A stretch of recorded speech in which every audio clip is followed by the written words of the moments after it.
This is the Xbox Series S, Microsoft's cheapest next-gen console. But is it worth buying in 2022, or would you be better off buying a custom PC or Xbox Series X? Today, I'll go over the design of the console and its features.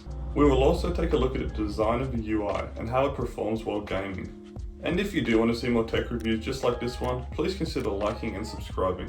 Thanks. If you do have a small setup or not much space for a PC, the Xbox Series S has got you covered. This thing is tiny, just look at it compared to my PC. For those wondering, this console measures 275mm long, 151mm wide, and 63.5mm tall. So as I mentioned, quite a good size. The Series S is also very minimal with its square boxy design. It looks very modern and sleek, no matter where you put it. So the Series S only comes in a white colour, but honestly it still looks great with the hints of black that contrast very well with the white colour. I just love how the black vent looks on top of the white box. The Series S can also either sit vertically or horizontally, which is great. Moving to the back of the box, we can see that it has a great port selection, with 3 USB 3.0 ports, an HDMI, an Ethernet port, and a storage expansion slot. By the way, more on that one later. Moving on to the front, we also have an additional USB 3.0 port. This is a pretty decent selection, as most people are just going to hook it up to a single TV and use a controller. Speaking of the controller, the design is very similar to previous generations. Overall, I love this controller. It has great ergonomics and I find it very comfortable to use. The buttons also have lots of travel and are very satisfying to click. Continuing on with design, another thing that is designed well is the UI, or user interface. One of the most exciting features on the Xbox Series S, and that has the potential to save lots of time, is Quick Resume. You are able to jump between multiple games as the Xbox keeps them open in the background.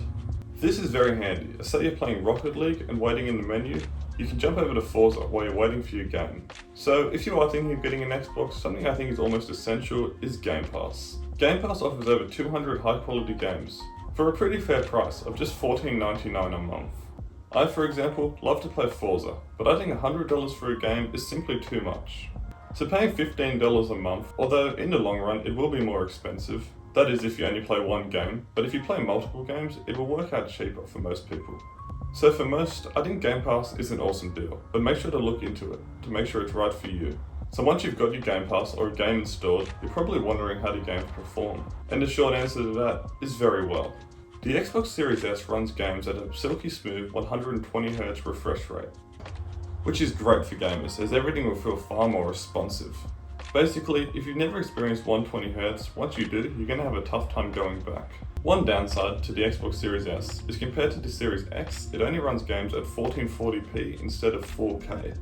This isn't actually such a big deal, as if you're like me and use a 1080p monitor or TV, you can't even notice a difference. The Series S is also a little bit less powerful than the Series X.